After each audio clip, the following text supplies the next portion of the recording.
Hey, what's going on, everybody? This is Tyrone back with Tech Life. And in this video, I wanted to recap Verizon's earnings that released this morning. Wanted to talk to you guys a bit more about that, give you guys some additional information. So to start off, as I discussed this morning, it wasn't a spectacular quarter, right? It was more or less the same that we've seen.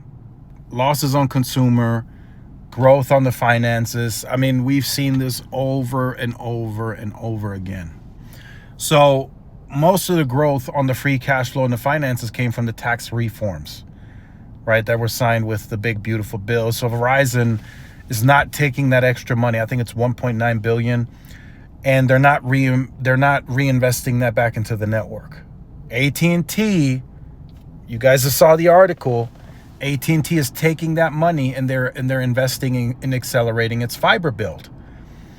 So I'm even wondering if any of that will hit AT&T's bottom line. I doubt it. I think they're going to take that entire, almost $2 billion, and they're going to just increase CapEx and invest that back into fiber.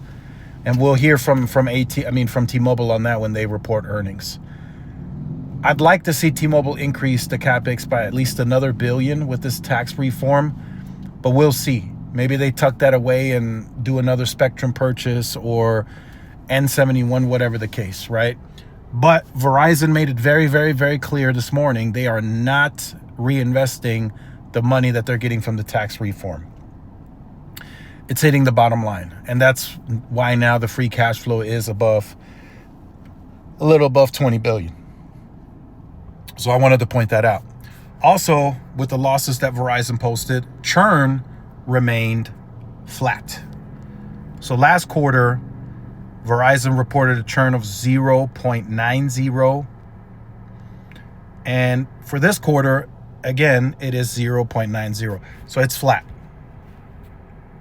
It is flat, and some of you might say that's a good thing. Some might say that's a bad thing, right? The problem here is Verizon is actively trying to keep the base. Before, if you remember how Verizon moved, they didn't care who left. Now they're giving out loyalty credits. Now they're giving out, they're trying to fix customer service. They are literally now trying to retain customers, and churn is flat. So, by the way, this already started off with this quarter. I can already see AT&T having the best churn again. And I can see that for, several quarters to come. I fully expect T-Mobile to be around the same churn they were last quarter. And I fully expect AT&T to be the best churn, if you want to take that as another prediction. Verizon has some momentum, but it's kind of the same story that we've seen over and over again. Same with last year. Q1 lost, Q2 lost, Q3 you did better, Q4 you had a great quarter. And it's heading the same direction now. Q1 loss, they just posted Q2, that was a loss. They very likely will be marginally positive on consumer in the third quarter, and then they will have like 400,000 ads in the fourth quarter because they're going to invest big on acquisition, more than anyone else. That's how it's been going. So nothing really different from Verizon, right? Like I said, it's not a spectacular quarter. It's an improvement, but the finances is what really drove up the stock, because they're letting the tax reform, that additional money, they're letting it hit the bottom line. So what's really causing this for Verizon, right? We've talked about it in previous videos. A lot of people have opinions. The competition is simply improving. I said it in the video that I uploaded from the trip I just took out west.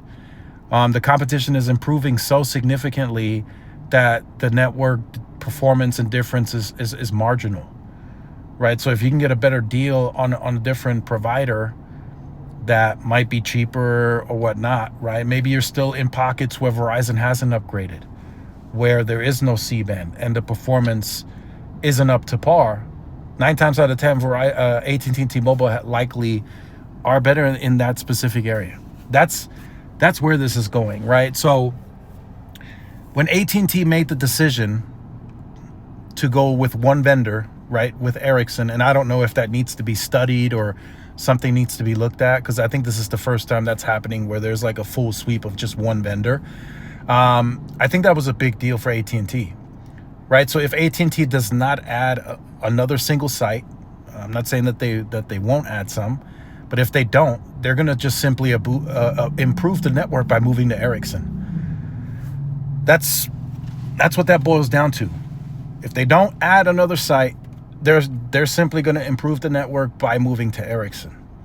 And regardless, it's going to cost a good amount of money to make this happen.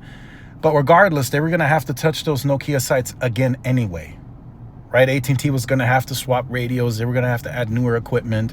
So they were going to have to make a CapEx investment anyway. So now doing that, they got Ericsson on board. They probably got a good deal behind the scenes. They're investing. The swaps are happening actively. I've seen a lot of them in Tucson. I saw a lot of them on the way. I saw a lot of them in Phoenix, saw a lot of them in Vegas. They have more work to do, but it's getting done. So the network is going to improve second half of this year en route, right? It's going to improve again in the first half, the second half of next year, simply by just moving to Ericsson. So if that needs to be studied, so be it. But it is a big problem for Verizon now.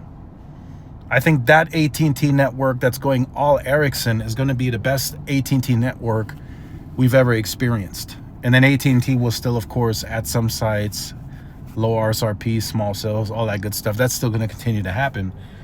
And I think then T-Mobile coming in now with the best network claim, spending boatloads of marketing money on that, right, including the commercials and the nationwide campaign, getting on digital billboards. That's affecting Verizon too. And T-Mobile is leap bounds ahead on the mid-band scale, so that's even a worse position for Verizon to be in, right? So Verizon has to figure that out. Financially, they're sound and strong and disciplined, right? They could have easily increased CapEx closer to $20 billion. They decided not to do that. I think that would have been wise to do, especially now with the Frontier situation, but they elected not to do that. So they must feel confident in because of course, Verizon knows where they're going to be network-wise in 6 months from now, and then, 6 months after that. So they very, very well know where they're going to be. And they know the influx of customers, where the customers are coming from. They have all that data, but it still has not really translated into something bigger that we can say, okay, change is really happening.